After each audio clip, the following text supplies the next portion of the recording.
તો પ્રધાનમંત્રી નરેન્દ્ર મોદીના કાર્યકાળના 6 વર્ષ પૂરા થયા છે। સફળતાના 6 વર્ષની તેઓએ વાત કરી। તેમણે એક પ્રજાજોગ પત્ર લખ્યો જેમાં અત્યાર સુધી ભારતના હિત માટે વિશ્વ ફલક પર જે તેમણે વાતો કરી છે એ પત્રની ખાસ વાતો પર એક નજર કરીએ।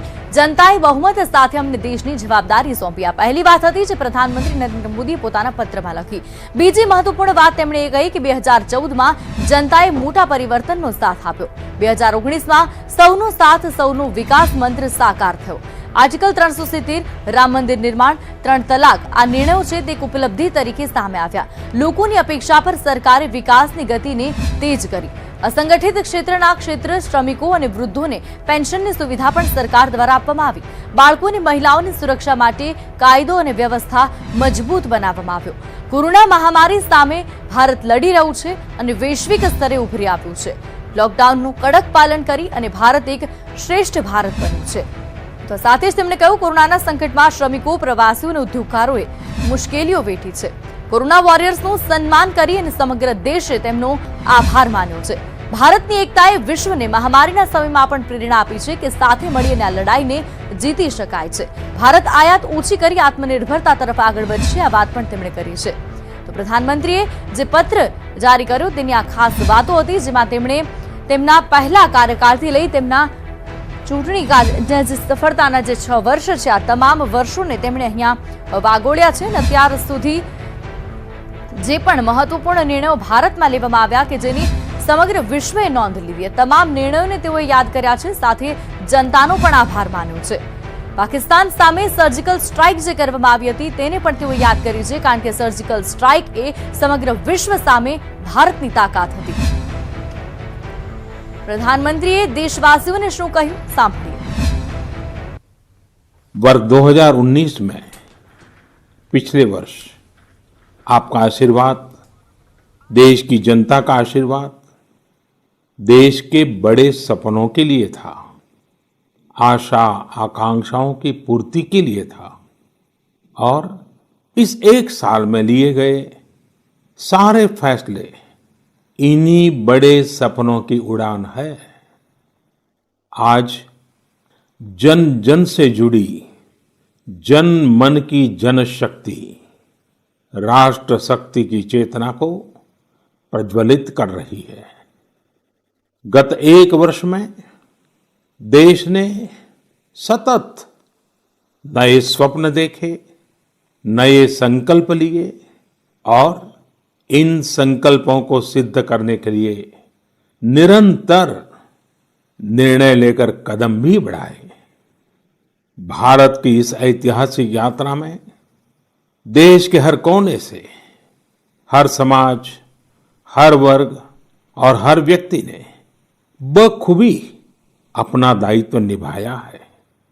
सबका साथ, सबका विकास, सबका विश्वास, इस मंत्र को लेकर आज देश सामाजिक हो या आर्थिक, वैश्विक हो या आंतरिक, हर दिशा में आगे बढ़ रहा है। प्रिय स्नेहीजन, बीते एक वर्ष में कुछ महत्वपूर्ण निर्णय ज्यादा चर्चा में रहे और इस वजह से इन उपलब्धियों का स्मृति में रहना भी स्वाभाविक है। राष्ट्रीय एकता अखंडता के लिए आर्टिकल 370 की बात हो, सदियों पुराने संघर्ष के सुखद परिणाम राम मंदिर निर्माण की बात हो, आधुनिक समाज व्यवस्था में रुकावट बना ट्रिपल तलाक हो या फिर भारत की करुणा का प्रतीक नागरिकता संशोधन कानून हो, ये सारी उपलब्धियां आप सभी को स्मरण है। एक के बाद एक हुए इन ऐतिहासिक निर्णयों के बीच अनेक फैसले, अनेक बदलाव ऐसे भी हैं जिन्होंने भारत की विकास यात्रा को नई गति दी है, नए लक्ष्य दिए हैं, लोगों की अपेक्षाओं को पूरा किया है। चीफ ऑफ डिफेंस स्टाफ के पद के गठन ने जहां सेनाओं में समन्वय को बढ़ाया है, वहीं मिशन गगनयान के लिए भी भारत ने अपनी तैयारियां तेज कर दी हैं। इस दौरान गरीबों को, किसानों को, महिलाओं, युवाओं को सशक्त करना हमारी प्राथमिकता रही है। अब पीएम किसान सम्मान निधि के दायरे में देश का प्रत्येक किसान आ चुका है। बीते एक वर्ष में इस योजना के तहत करीब करीब 10 करोड़ किसानों के खातों में 72,000 करोड़ रुपए से अधिक राशि जमा कराई गई है। प्रिय स्नेहीजन, देशवासियों की आशाओं, आकांक्षाओं की पूर्ति करते हुए हम तेज गति से आगे बढ़ ही रहे थे कि कोरोना वैश्विक महामारी ने भारत को भी घेर लिया। एक और जहां अत्याधुनिक स्वास्थ्य सेवाओं और विशाल अर्थव्यवस्था वाली विश्व की बड़ी बड़ी महाशक्तियां हैं, वहीं दूसरी ओर इतनी बड़ी आबादी और अनेक चुनौतियों से घिरा हमारा भारत है। कई लोगों ने आशंका जताई थी कि जब कोरोना भारत पर हमला करेगा तो भारत पूरी दुनिया के लिए संकट बन जाएगा। लेकिन आज सभी देशवासियों ने भारत को देखने का नजरिया बदलकर रख दिया है। आपने ये सिद्ध करके दिखाया है कि विश्व के सामर्थ्यवान और संपन्न देशों की तुलना में भी भारतवासियों का सामूहिक सामर्थ्य और क्षमता अभूतपूर्व है। ताली थाली बजाने और दिया जलाने से लेकर भारत की सेनाओं द्वारा कोरोना वॉरियर्स का सम्मान हो, जनता कर्फ्यू या देशव्यापी लॉकडाउन के दौरान नियमों का निष्ठा से पालन हो, हर अवसर पर आपने ये दिखाया है कि एक भारत ही श्रेष्ठ भारत की गारंटी है। निश्चित तौर पर इतने बड़े संकट में कोई ये दावा नहीं कर सकता कि किसी को कोई तकलीफ और असुविधा न हुई हो।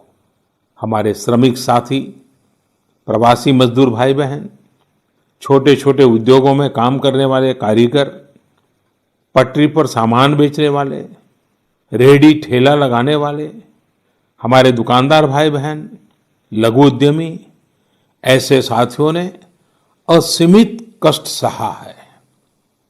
इनकी परेशानियां दूर करने के लिए सभी मिलकर प्रयास कर रहे हैं।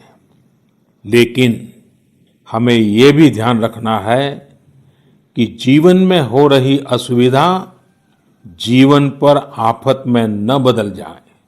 इसके लिए प्रत्येक भारतीय के लिए प्रत्येक दिशा निर्देश का पालन करना बहुत आवश्यक है।